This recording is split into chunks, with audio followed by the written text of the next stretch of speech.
Assalamualaikum warahmatullahi wabarakatuh. Selamat siang, selamat sore, selamat pagi, selamat malam buat kawan-kawan yang melihat video ini. Oke bro, di sini saya akan sedikit mereview. Kali ini tema kita masalah konstruksi. Berhubung kita berada di bangunan 8x12 3 lantai. Di sini kita akan sedikit membahas masalah konstruksi. Kebetulan di bangunan ini konstruksi dindingnya adalah spandek untuk dinding luar, kedua lapisan dalam styrofoam, dan yang ketiga lapisan akhir adalah kalsibot atau nosabot, kurang lebih seperti itu. Tapi kali ini kita akan sedikit membahas masalah konstruksi. Pada dasarnya, sebelum kita memilih atau penggunaan terhadap suatu material, kebiasaan kita lebih kepada menganalisa kontur tanah dulu guys. Kontur tanah, karena di setiap kita membangun, tidak semua dari segi tanahnya mendukung. Seperti ada yang area persawahan, kedua area tambak, daratan rendah, kemudian lereng gunung, semuanya berbeda-beda. Nah, kali ini kita akan membahas terkait konstruksi. Kebetulan bangunan ini kita menggunakan dinding spandek seperti yang terlihat di belakang. Untuk konstruksi 8x12 ini kita menggunakan konstruksi kayu untuk tiang dasar, tiang ulin dengan ukuran 10x10 untuk tiang ulin, baik tiang yang pinggir, tengah. Kemudian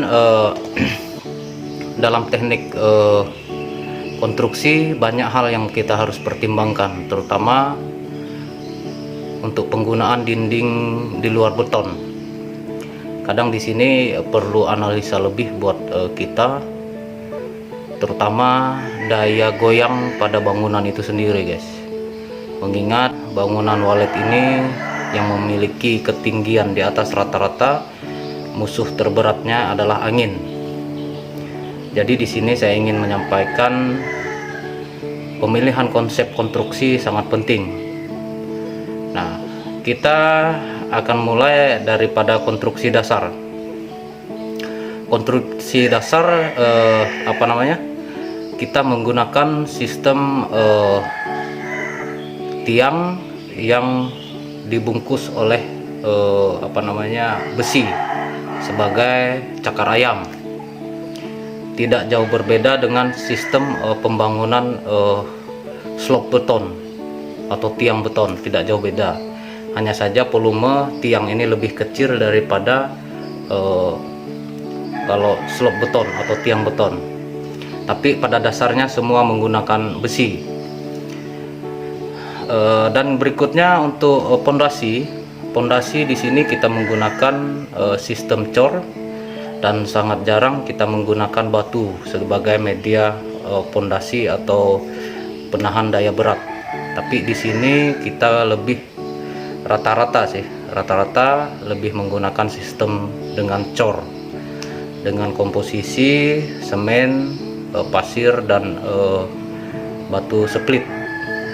Batu koral yang sudah pecah-pecah kecil itu biasanya kita pakai untuk slope dasar atau slope tapak lah, kurang lebih seperti itu. Kita lanjut lagi untuk konstruksi dudukan sirip. Konstruksi dudukan sirip kita menggunakan untuk pengikat bangunan. Selain suai sudut untuk pengikat bangunan, atau untuk dudukan sirip kita menggunakan 420, sangat lebar sekali, 420 untuk dudukan sirip. Karena menurut saya kalau 420 dia bisa menggunakan 2 baut, sedangkan 510 kadang hanya bisa 1 atau 2 juga boleh teman, jaraknya terlalu rapat. Nah, di sini kita menggunakan 420 sebagai pengunci bangunan atau untuk dudukan sirip sekeliling. Dan yang berikutnya juga sistem pada konstruksi dinding. Untuk media seng kita menggunakan kayu putih tapi jenis kayu keras, yaitu kruing. Kalau daerah kita di sini bahasanya kruing. Ini kayu getah, sangat kuat sekali untuk media spandeknya. Dari segi konstruksi yang tidak kalah penting di sini adalah penggunaan suai. Rata-rata kebiasaan kita membangun, baik itu membangun beton, membangun dari spandek, dari kayu, dari asbes atau dan sebagainya, biasanya kita menggunakan pengunci sudut, yaitu suai siku-siku atau suai segitiga. Itu rata-rata minimal di setiap sudut ada. Kalau memang daripada bahannya mencukupi, semua tiang di suai itu lebih oke menurut saya, karena kekuatan pengunci bangunan. Banyak terutama yang menggunakan media seng atau spandek untuk dinding luar dan dinding papan, kebanyakan mengandalkan daripada rangka-rangka yang seperti belakang ini. Rangka-rangka sudah tidak menggunakan suai lagi.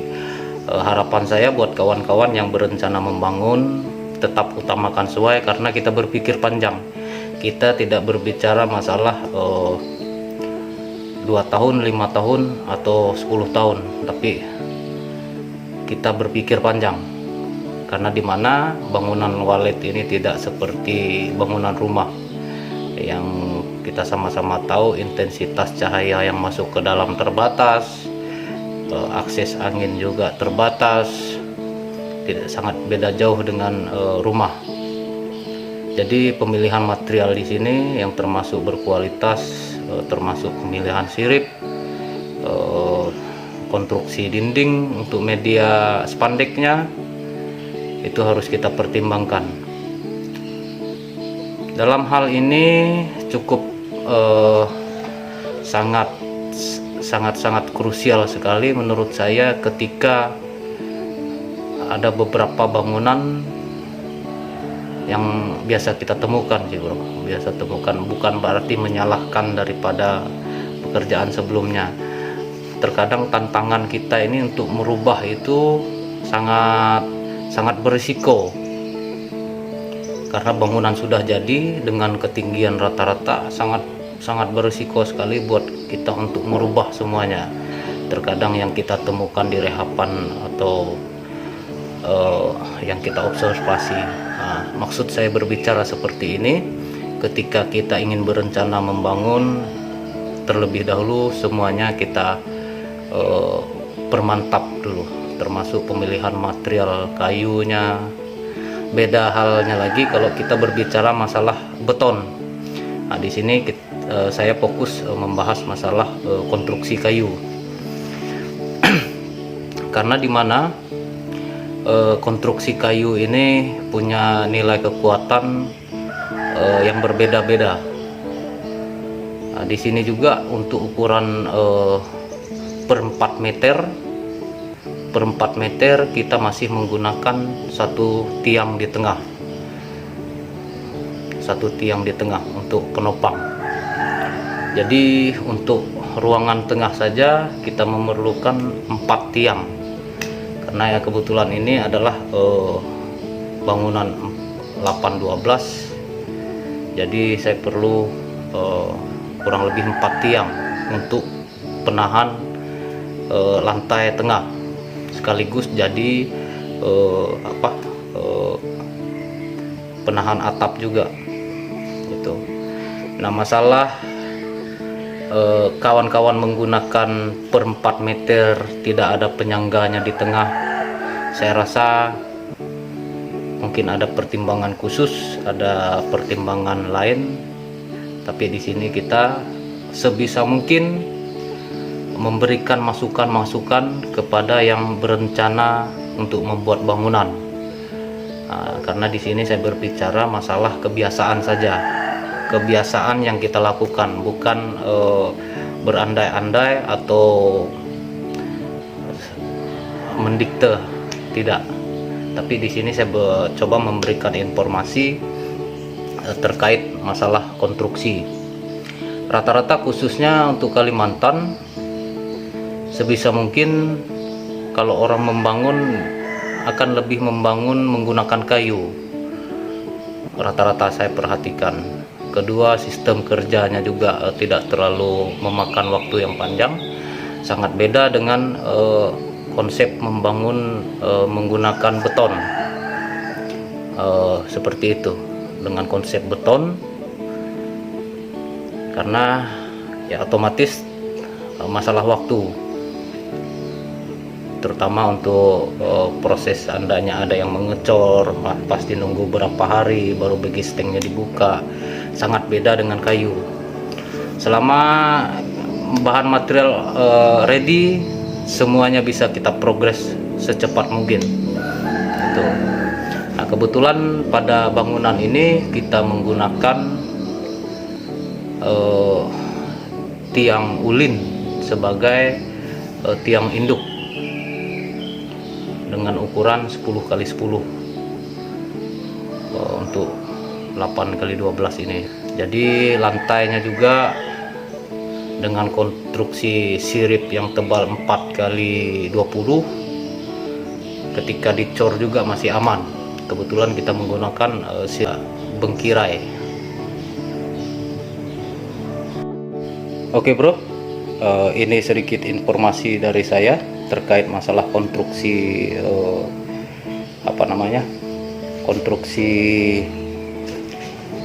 kayu untuk spandek yang bisa saya sampaikan.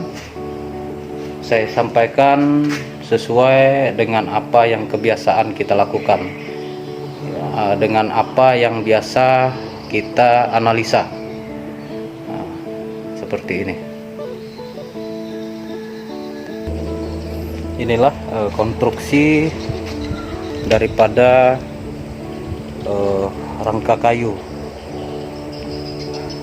Slop menggunakan cor dengan sistem cor, dan tiang ada tengah, masing-masing radius 4 meter seperti yang saya sampaikan.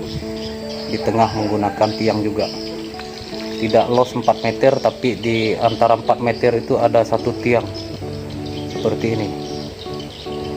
Nah, kemudian yang tidak kalah penting, dari atas sampai